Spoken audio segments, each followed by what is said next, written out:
Selamünaleyküm. Herkesin günü hayrola. Hatice ile dikişe dair hoş geldiniz. Bugün sizlerle birlikte ütü masasını, kılıf dikimini göstermeye çalışacağım inşallah. Çalışmaya geçmeden önce kanalıma ücretsiz bir şekilde abone olup yandaki zili de aktif hale getirirseniz yüklediğim tüm videolardan haberdar olabilirsiniz. Ayrıca Hatice ile hesabından da Instagram'dan takip edebilirsiniz. Oradan da isteklerinizi ulaştırabilirsiniz. Şimdi çalışmamıza geçelim. İstediğiniz lastiği kullanabilirsiniz. Ben bugün yuvarlak lastik kullanacağım. İsterseniz bu şekilde şerit lastik de kullanabilirsiniz. İsteğinize kalmış. Dar lastikleri kullanırsanız daha avantajlı olacaktır. Şöyle kumaşımı seriyorum. Benim kumaşım en olarak 55 santim, boy olarak 140 santimlik elimde bir kumaş var. Bu yeterli gelecek. Burada yapmamız gereken ütü masasını yerleştiriyoruz. Süngerini de kalıp olarak kullanabilirsiniz. Ütü masasının kendisini de kalıp olarak kullanabilirsiniz. Genelde farklılık gösteriyor ebatları. En garanti yöntemle, en basit pratik yöntemle bu şekilde yapabilirsiniz. Şöyle kenarından 7 santim.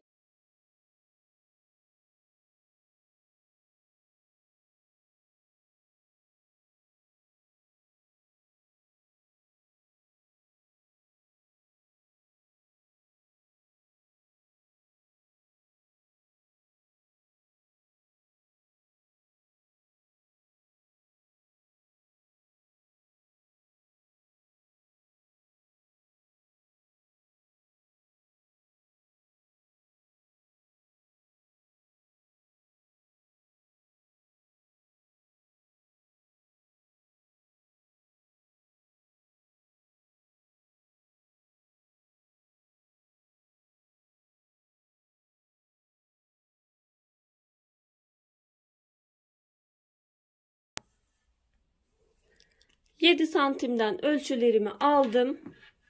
Masamı kaldırıyorum.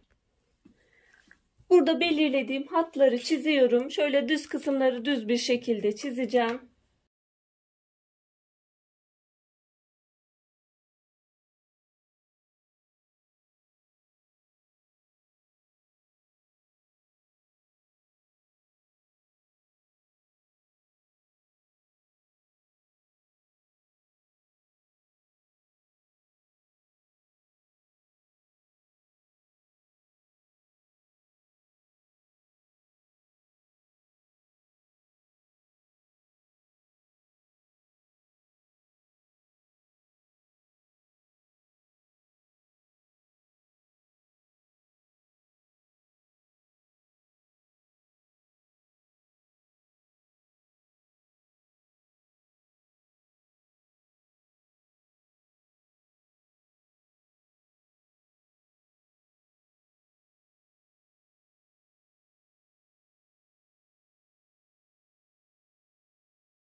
Ölçümü aldım. Fazlalık kısımlarını keseceğim.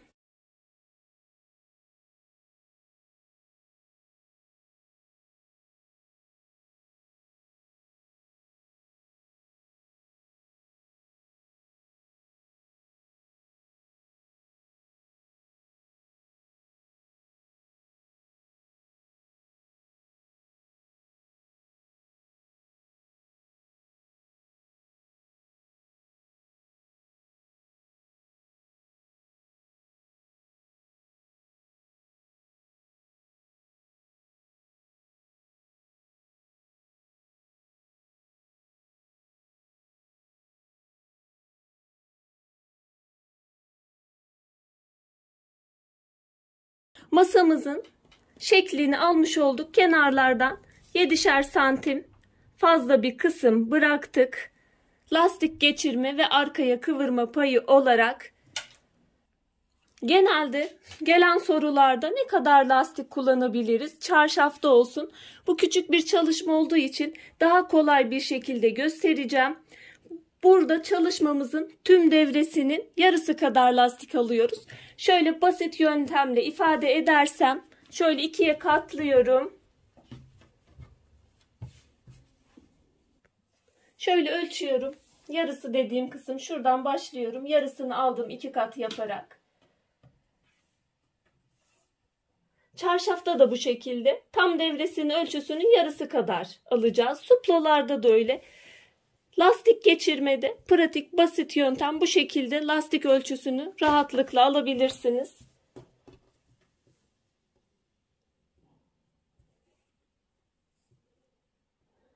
Benim ölçüm bu kadar. Bu lastikte dikilme yapılamadığı için buna bağlama payı bırakacağım ben. Diğerinde de dikiş payı bırakacaksınız. Dikiş payı çok bırakmanıza gerek yok zaten. Şöyle 5 santimde bağlama payı bıraktım. Ölçü alma şeklimiz lastikte bu şekilde. Şimdi dikim aşamasına geçiyoruz. Dikim aşamasında da şöyle küçük bir kıvırma yapacağız. Bunu da neye göre ayarlıyoruz? Kullanacağımız lastiğin ayarında yapıyoruz. İçinden rahat bir şekilde geçirmemizi sağlayacak kadar bir kıvırma yapacağız.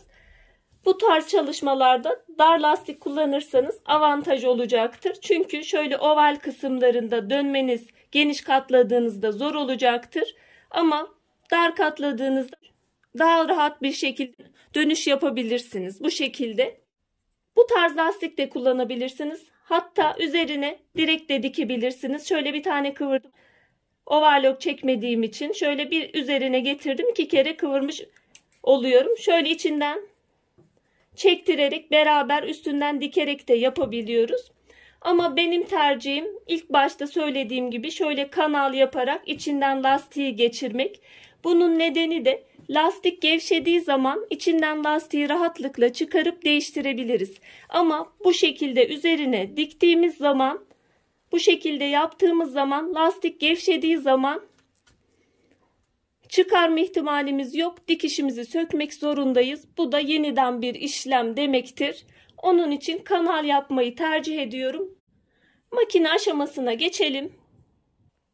Şöyle orta kısımdan başlıyorum. Bir kıvırdım. Bir daha kıvırıyorum.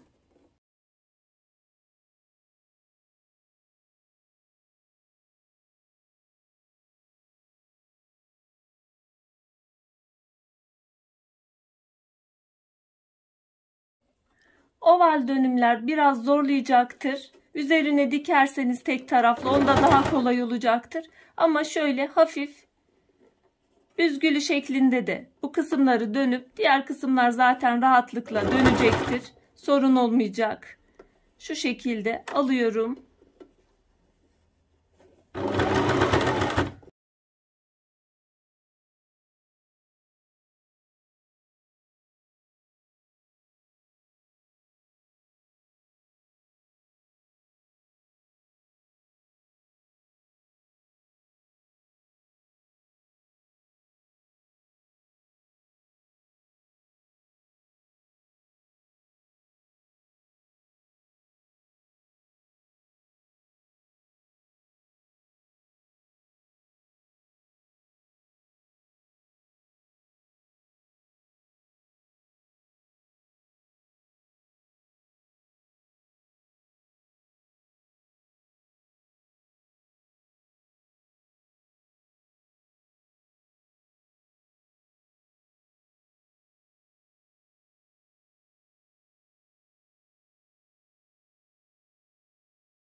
Şöyle sona geldim. Şu kadar bir kısım lastik geçirmek için bıraktım. Şimdi lastiği geçiriyoruz. Bıraktığım boşluktan Firkete iğne yardımıyla lastiği de geçiriyorum.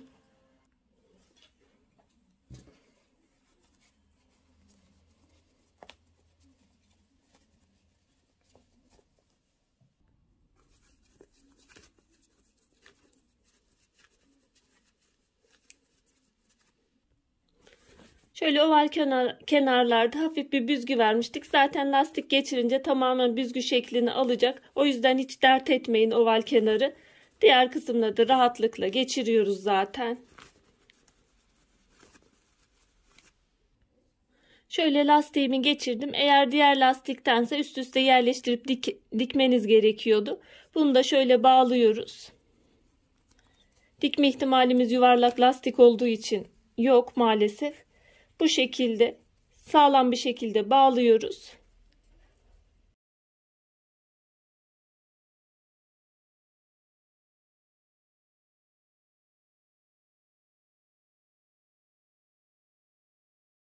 Şu kısmı da makinede dikip bitiriyoruz. Kılıfımı da geçirdim, yerleştirdim. Gayet de şu şekilde muntazam bir şekilde dikimimiz gerçekleşti. Ölçülerini ortalama olarak ben 7 santim fazlalık payı bıraktım.